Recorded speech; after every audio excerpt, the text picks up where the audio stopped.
it's Sagrannus back again for the first demo impressions video of the year. Now, before we kick off, I'm just going to remind everyone what demo impressions videos are about. Now, obviously, the actual quality of the game we're looking at does come into the whole business of looking at having a demo impression, a demo first impression of a game. So we're definitely going to be talking about the quality of any given game that we are playing.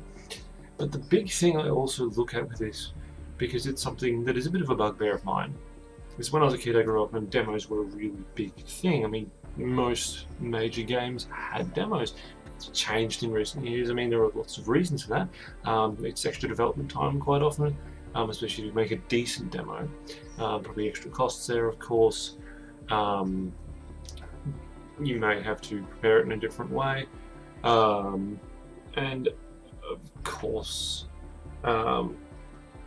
there is the issue that a lot of demos actually would be quite big. I mean, the one we're looking at today was in fact about 2.5 gig, which is quite big for what is going to be a very limited experience. So what we also look at, and this is the big push of the demo impression videos, is to look at the demo and say, is this demo presenting the product in such a way that it gives me enough of an idea of the game to make me want to buy it, to give me enough of an idea of what the game's about to play it, to make an informed decision. And that's something I really am all for, especially in the age of early access and Kickstarters and things.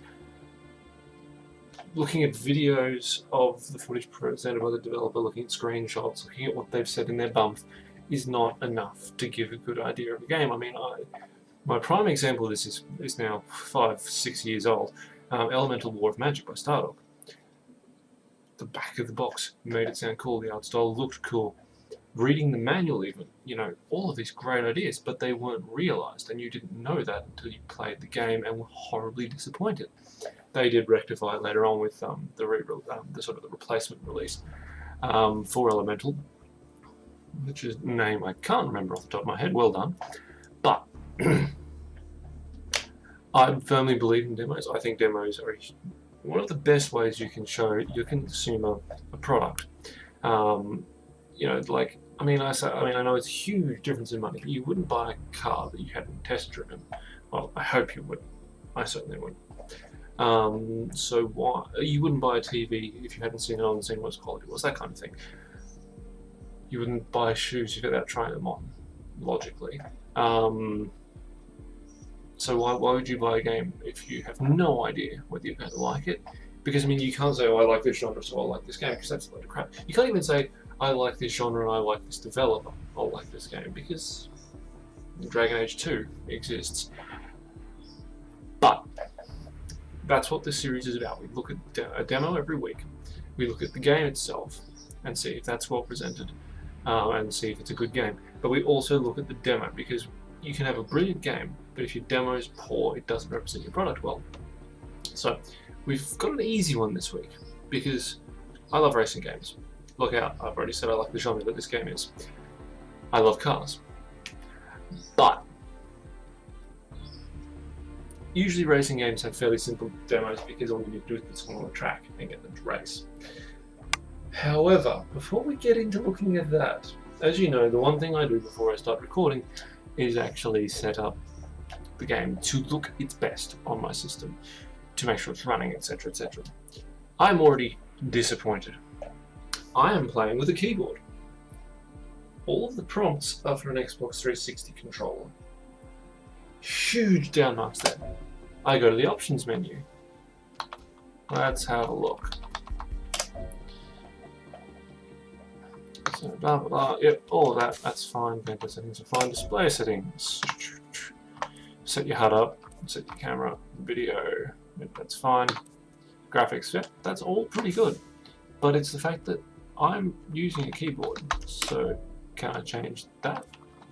Nope, I cannot say, by the way, I'm using a keyboard, which it should auto-detect. But anyway, let's talk about the game we're actually looking at. We are looking at the demo of WRC 5 by Kylotonn Games. And, well, I don't see why we should wait much more. Let's dive straight in, solo mode, see what we've got. I'm assuming we can Probably only do quick stage. Yeah, everything else is grayed out. In quick stage, you can race in every stage from every rally in the game with any car you like. So you can't change. Oh yeah. Probably don't have that voiceover saying you can do anything when you're restricting someone to a Hyundai, an i20. Okay, so we already have a problem. How's it going to prompt me with what to press? Because there are lots of different configurations. Now, there's a reason I didn't look in the controls menu to find this out. And it's quite simple. A demo, just like an opening of any game, should tell you. So, good. It's just the basic car configuration, which is actually disappointing because I'm not a huge fan of using arrow keys. Left 3, closed, onto right 2, short. 80, right 4, close hard, onto left 2 plus. So I have damaged my front left suspension. Left 2, cut, don't know onto that. right 2 minus, short, onto left 2, short.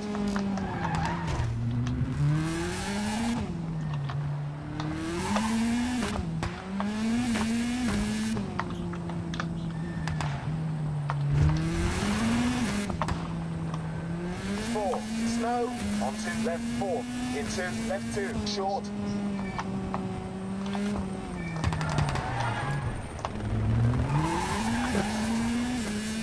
Four, right 3, close hard. Not doing well. Definitely not doing well. 4, left 3, onto right 2 plus, closed. Around here.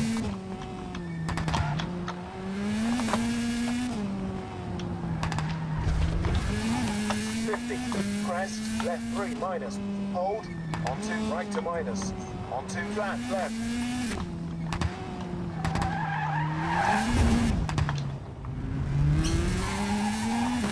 Into left 2, closed, into left 2, short.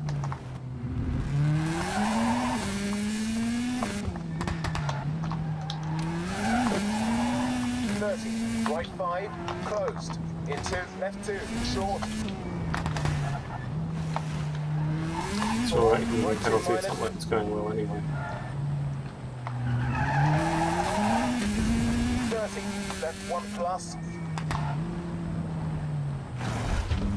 Oh, this is going to the back of the car now. 4, right 2 plus, into left 2, Balance things short. out a bit.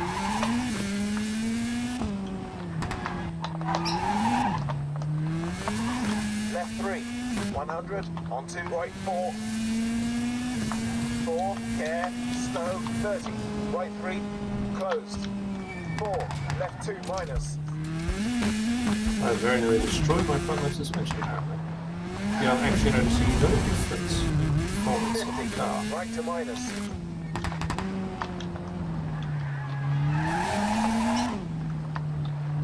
80, left 2 plus, closed.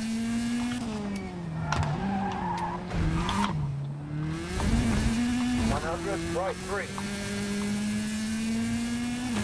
3. Now I'm feeling some damage come through. 80, right 4. It's not bad. Closed. See, it's heavily pulling to the right. crest, left 3.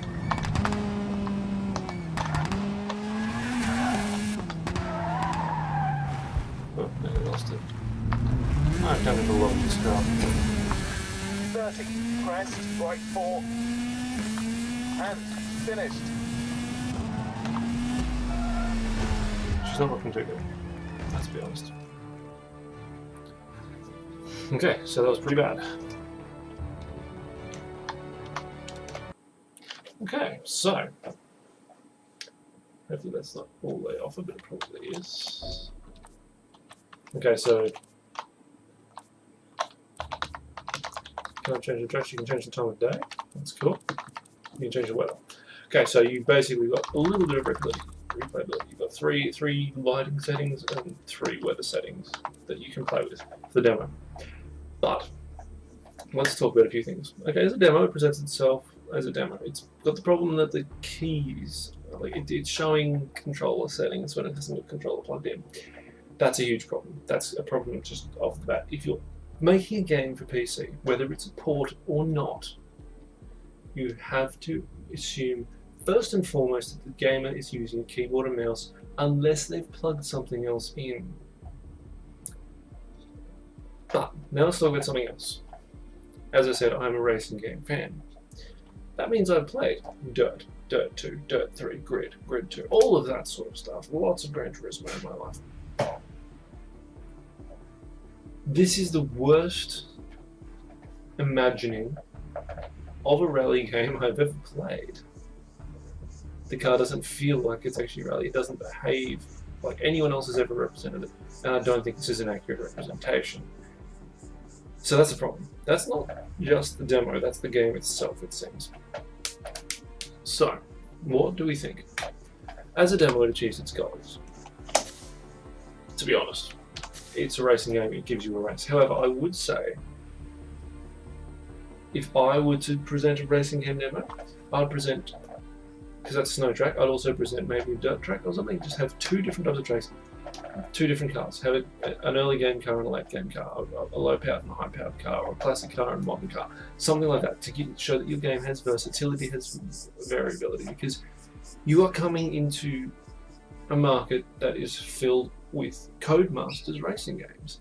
Like, I mean, this is literally going up against the dirt games, and I don't think it's got anything on them. And this demo isn't showing that it's got anything on them. One race isn't enough to tell you that. So, what do we think of the demo of WRC 5 by Kylotonn Games? Well, let's sum up. It's a car racing game, so the first thing you expect is that you're going to race. So you get that, but you get one race. You have a few variabilities on the track, but you can't change the track, you can't change your car, you can't change your racing team, which probably just changes the voices. It doesn't explain anything, it doesn't explain the damage system or anything. The music is pretty average. It's assuming I've got an Xbox 360 controller. Now, I'll just say I'm a PC gamer who has never plugged a controller into his computer in his life. Ever. And as I said, on a PC port or PC solo release, doesn't matter, you must assume that the player is using a keyboard and mouse. I know that the PS3 can have a keyboard and mouse, it was a special one released, but you would never assume when making a PS3 game that they would be using that option. You would assume they're using a PS3 controller. An Xbox would have an Xbox controller, so why would you assume that a PC is running an Xbox 360 controller off the bat? Dumb assumption. Really poor showing. That really actually quite bugs me. So honestly, it actually, as a demo, functions alright, but because it's got these other niggles, it assumes these things that it shouldn't. It imposes what they think you should be doing rather than what would be expected. It's not a good demo. And I'm going to say this, and I'm probably going to say this a lot this year, because I'm tired of being nice about it. Developers, you are creating a product for the customer. Therefore, you should be making something that the customer wants and suits their needs best, not the other way around. The customer's job isn't to buy your game. Your job is to make a game that the customer will want to buy. So you should make what they want. Do that, people will buy your game, or at least be more likely to. Do not make stupid assumptions about gamers, ever, because that puts them at odds with you immediately.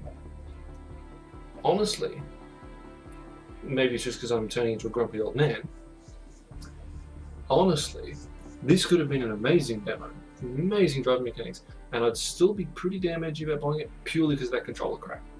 Purely because of that. Because what you're saying is that the best experience I'm going to have is if I go and spend extra money on top of your game just to get a controller, and that's something I will never do. Ever. Okay? Alright, that's my little rant over.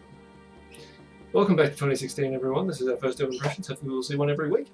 I've been Sagrannus, and I'll talk to you next time.